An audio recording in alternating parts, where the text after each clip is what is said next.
गुरुर्ब्रह्मा गुरुर्विष्णु गुरुर्देवो महेश्वरः गुरु साक्षात् परं ब्रह्म तस्मै श्री गुरुवे नमः। अखण्डमण्डलाकारं व्याप्तं येन चराचरं तत्पदं दर्शितं येन तस्मै श्री गुरुवे नमः।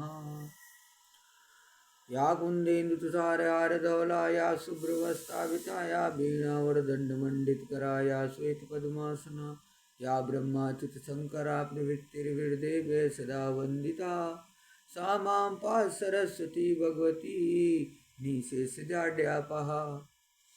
मनोजवं मारुतुल्यवेगं जितेन्द्रियं बुद्धिमतां वरिष्ठं वातात्मजं वानरयूथमुख्यं श्रीरामदूतं शरणं प्रपद्ये। ॐ राम रामेति रामेति रमे रामे मनोरमे सहस्रनाम तातुल्यं राम नाम वरानने। गोवर्धनधरं वन्दे गोपालं गोपरूपिणं गोकुलोत्सवमीशानं गोविन्दं गोपिकाप्रियम्। मङ्गलं भगवान् विष्णु मङ्गलं गरुडध्वजः मङ्गलं पुण्डरीकाक्ष मङ्गलाय तनोहरिः। वसुदेवसुतं देवं कंसचारूढमर्दनं देवकी परमानन्दं कृष्णं वन्दे जगद्गुरुम्। ॐ जयन्ती मंगला काली भद्रकाली कपालिनी दुर्गा क्षमा शिवा धात्री स्वाहा स्वधा नमोस्तुते। ओम लीं बंगलामुखी सद्दुष्टानां वाचं मुखं पदं स्तंभे जिह्वां कीले बुद्धिं विनाशय ह्लीं। ओम क्लीं क्लीं कामाख्याय क्लीं क्लीं नमः। ओम कामाख्या देवी की जय। श्री कृष्णाय वयं नमः। श्री कृष्णा शरणं मम। श्री कृष्णाय गोविंदाय गोपीजन वल्लभाय स्वाहा।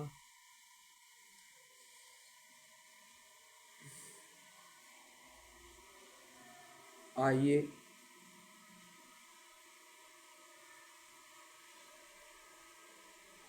श्रीमद् भागवत महापुराण में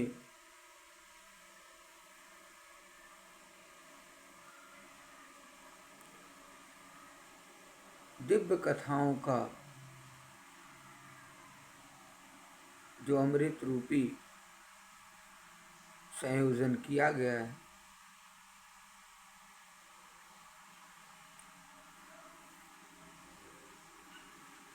उनमें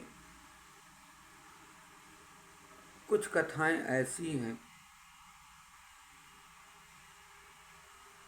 जो आत्मग्राही करने लायक है।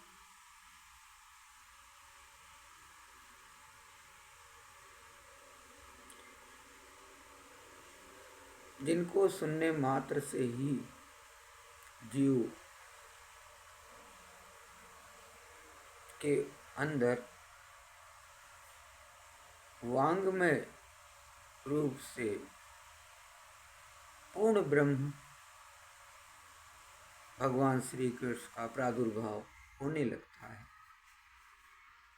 आइए श्रीमद् भागवत के एकादश स्कंध में स्थित 9 योगीश्वरों की कथा को श्रवण करने के पूर्व आए गोविंद नाम संकीर्तन करते हैं। राधे राधे गोविंद गोविंद राधे राधे राधे गोविंद गोविंद राधे राधे राधे गोविंद गोविंद राधे राधे राधे गोविंद गोविंद राधे गोपाल राधे राधे गोविंद राधे राधे राधे गोविंद गोविंद राधे राधे राधे गोविंद गोविंद राधे राधे राधे गोविंद गोविंद राधे राधे राधे गोविंद गोविंद राधे। गोपाल राधे राधे गोविंद राधे। गोपाल राधे राधे गोविंद राधे। राधे राधे गोविंद गोविंद राधे। राधे राधे गोविंद गोविंद राधे। गोविंद राधे गोपाल राधे। राधे राधे गोविंद गोविंद राधे। गोविंद राधे गोपाल राधे। राधे राधे गोविंद गोविंद राधे। राधे राधे गोविंद गोविंद राधे। आइए कथा में प्रवेश करने से पहले आत्मनाय आत्मामनाय अनंत विभूषित श्रीमद् प्रयाग पीठाधीश्वर ब्रह्मलीन जगत गुरु शंकराचार्य स्वामी माधवानंद सरस्वती महाराज जी के चरणों में कोटि कोटि नमन है। आत्मामनाय अनंत विभूषित धर्म सम्राट स्वामी करपात्री जी महाराज जी के चरणों में कोटि कोटि नमन है। प्रातः स्मरणीय परम पूजनीय हमारे धर्म के प्रणेता परम गुरुदेव ब्रह्मलीन परमहंस अत्रि मुनि महाराज जी के चरणों में कोटि कोटि नमन है।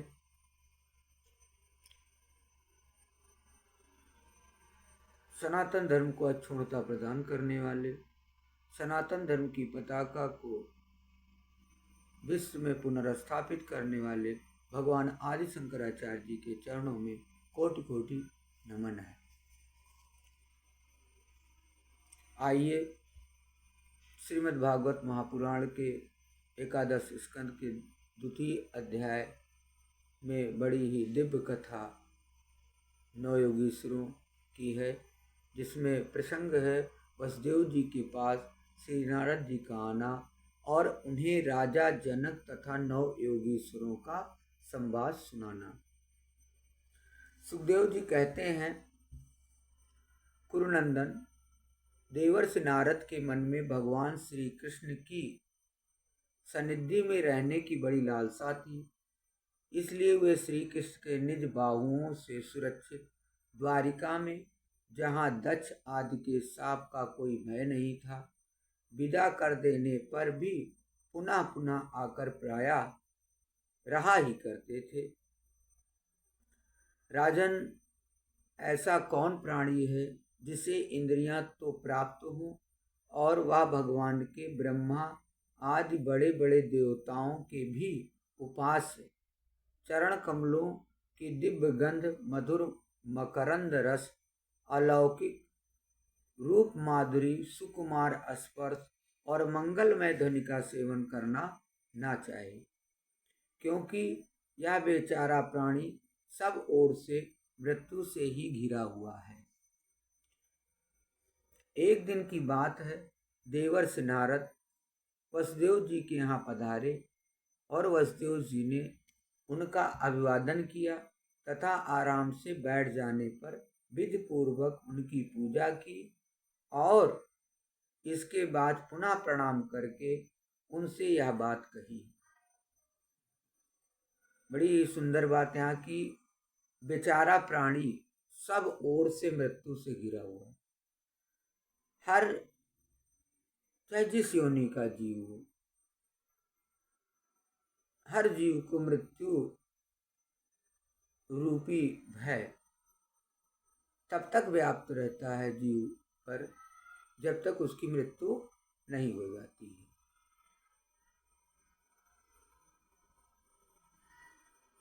बोले कृष्ण भगवान की जय। बोलो अलवेली सरकार राधा रानी की जय। आइए आगे की कथा शुरू करने से पूर्व बड़ा ही शंकराचार्य माधवानंद सरस्वती जी द्वारा रचित बड़ा ही राधा जी का दिव्य भजन, उसकी 2-3 लाइनें आइए श्रवण करते हैं।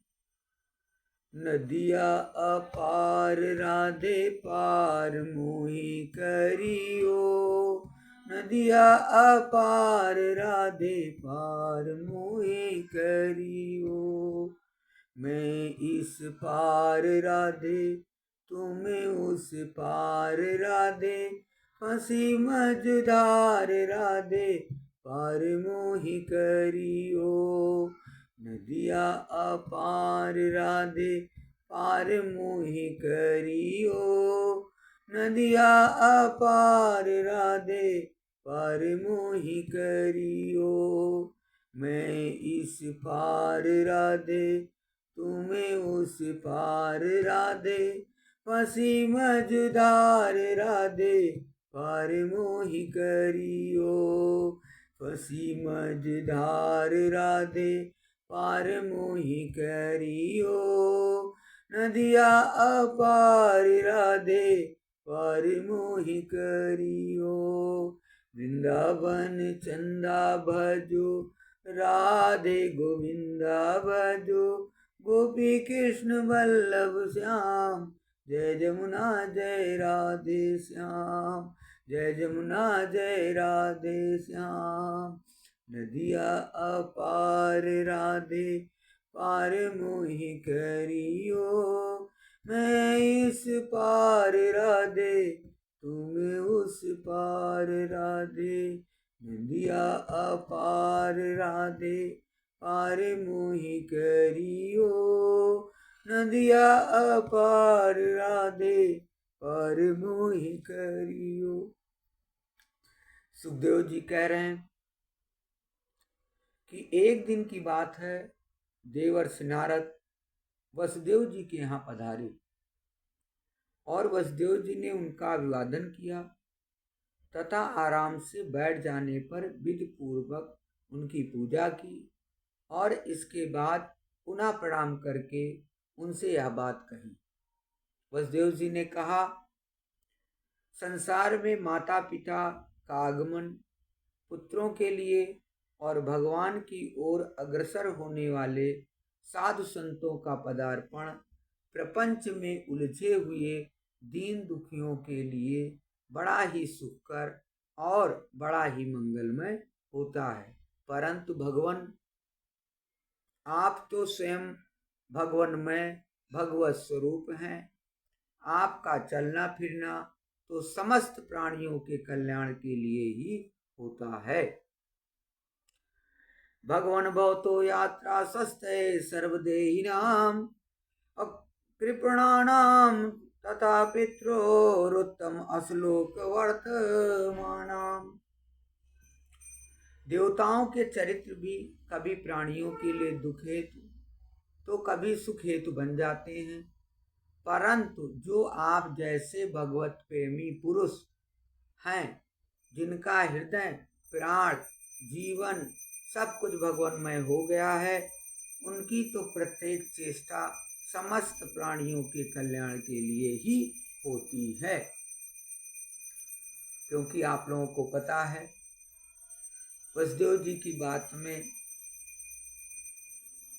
पूर्णतः सत्यता है, क्योंकि नारद जी हमेशा नारायण के ध्यान में ही हमेशा मग्न रहते हैं और हमेशा श्रीमन्नारायण नारायण हरि हरि, श्रीमन्नारायण नारायण हरि हरि, श्रीमन्नारायण नारायण हरि हरि, बद्री नारायण नारायण हरि हरि, श्रीमन्नारायण नारायण हरि हरि, राम नारायण नारायण हरि हरि, बद्री नारायण नारायण हरि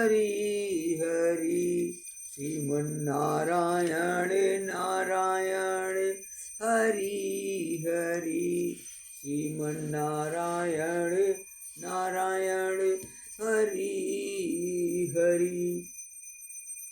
हमेशा वसुदेव जी जो कह रहे हैं उनकी बात में सत्यता है, क्योंकि नारद जी हमेशा हर पल हर क्षण नारायण के ध्यान में ही लगे रहते हैं। आगे वसुदेव जी कहते हैं कि जो लोग देवताओं का जिस प्रकार भजन करते हैं, देवता भी परछाई के समान ठीक उसी रीत से भजन करने वालों को फल देते हैं, क्योंकि देवता कर्म के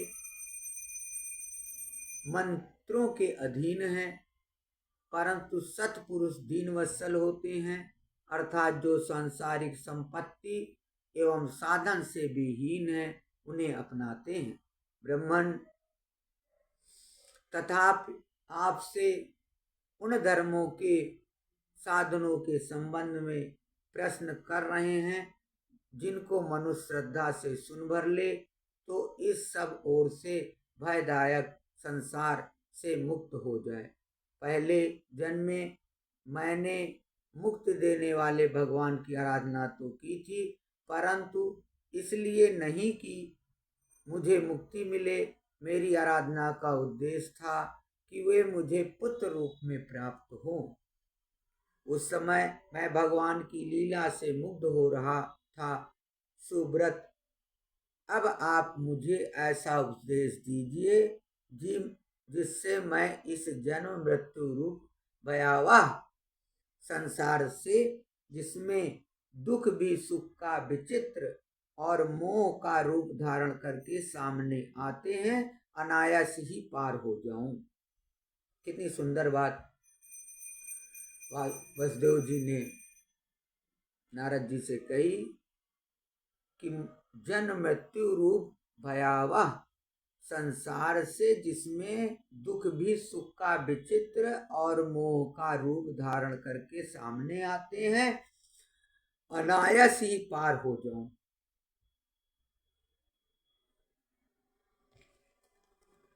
बड़ा ही सुंदर जन्म मृत्यु से मुक्त होने कि किस तरह मैं मुक्त हूं, ऐसा कोई उपदेश नारद जी करिए। देवर्षि नारद जी से वसुदेव जी ने कहा, क्योंकि उन्होंने ये भी बताया कि जिसमें दुख भी सुख का विचित्र और मोहक रूप धारण करके सामने आते हैं, अनायास ही पार हो जाऊं, ऐसा उपदेश करिए देवर्षि। श्री सुखदेव जी कहते हैं, राजन, बुद्धिमान वसुदेव जी ने भगवान के स्वरूप और गुण आदि के श्रवण के अभिप्राय से ही यह प्रश्न किया। देवर्षि नारद उनका प्रश्न सुनकर भगवान के अचिंत अनंत कल्याणमय गुणों के स्मरण में तन्मय हो गए और प्रेम एवं आनंद में भरकर वसुदेव जी से बोले। नारद जी ने कहा, यदुवंश शिरोमणे, तुम्हारा यह निश्चय बहुत ही सुंदर है, क्योंकि यह भागवत धर्म के संबंध में है। आप भागवत धर्म का उपदेश सुनना चाहते हैं। वसुदेव जी, यह भागवत धर्म एक ऐसी वस्तु है जिसे कानों से सुनने, वाणी के उच्चारण करने, चित्त में स्मरण करने, हृदय से स्वीकार करने या कोई इसका पालन करने जा रहा हो तो उसका अनुमोदन करके ही मनुष्य उस क्षण पवित्र हो जाता है। उनके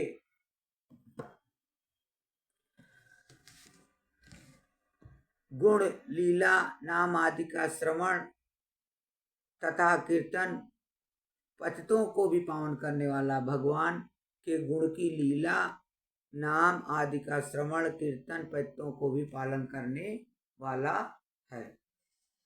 ऐसा वसुदेव जी से नारद जी ने कहा। आगे कहते हैं, उन्हीं परम कल्याण स्वरूप मेरे आराध्य देव भगवान नारायण का तुमने आज मुझे स्मरण कराया है। त्वया परम कल्याणा पुण्य श्रवण कीर्तना अस्मारितो भगवानद्य देवो नारायणो मम। वसुदेव जी, तुमने मुझसे जो प्रश्न किया है इसके संबंध में संत पुरुष एक प्राचीन इतिहास कहा करते हैं। वह इतिहास है ऋषभ के पुत्र नौ योगीश्वरों और महात्मा विदेह का शुभ संवाद। तुम जानते ही हो कि स्वाम्भु मनु के एक प्रसिद्ध पुत्र थे प्रियव्रत। प्रियव्रत के आग्नेद्र के नाभि और नाग के पुत्र हुए ऋषभ। शास्त्रों ने उन्हें भगवान वासुदेव का अंश कहा है। मोक्ष धर्म का उपदेश करने के लिए उन्होंने अवतार ग्रहण किया था। उनके 100 पुत्र थे, सबके सब वेदों के पारदर्शी विद्वान थे। उनमें सबसे बड़े थे राजर्षि भरत। वे भगवान नारायण के परम प्रेमी भक्त थे। उन्हीं के नाम से यह भूमिखंड, जो पहले अजनाब वर्ष कहलाता था, भारतवर्ष कहलाया। यह भारतवर्ष भी एक अलौकिक स्थान है। राजर्षि भरत ने सारी पृथ्वी का राज भोग किया, परंतु अंत में इसे छोड़कर वन में चले गए। वहां उन्होंने तपस्या के द्वारा भगवान की उपासना की और 3 जन्मों में वे भगवान को प्राप्त हुए। यहाँ पे श्रीमद् भगवद गीता का बड़ा ही सुंदर श्लोक है। अक्षरम परम ब्रह्म स्वभाव अध्यात्म उच्यते। जीव का परम लक्ष्य है कि आध्यात्मिक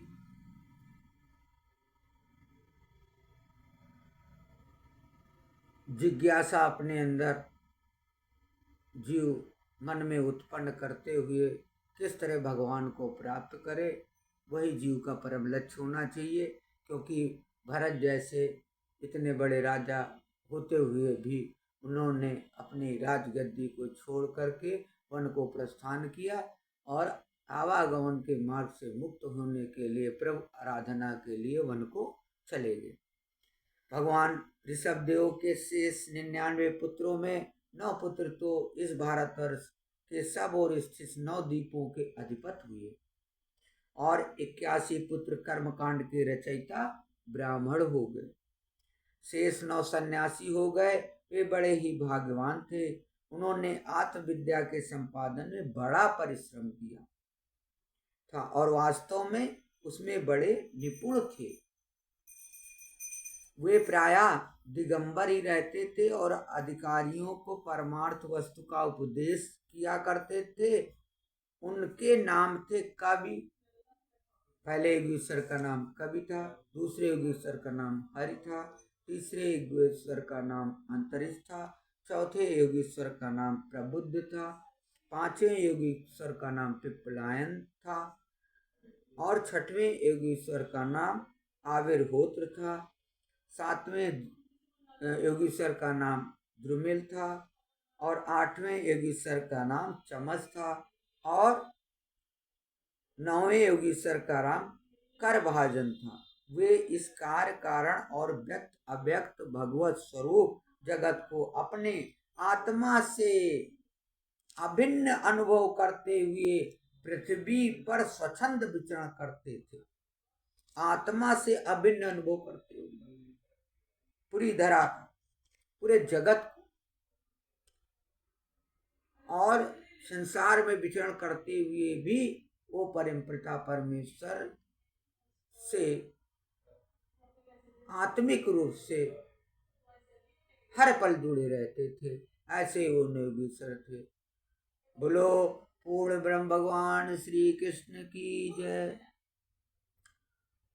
बोलो श्रीमद् भागवत महापुराण की जय। बोलो नव योगीश्वरों की जय। बोलो देवर्षि नारद की जय। आज की कथा को विश्राम देने के पूर्व आइए भगवान नाम संकीर्तन करते हैं।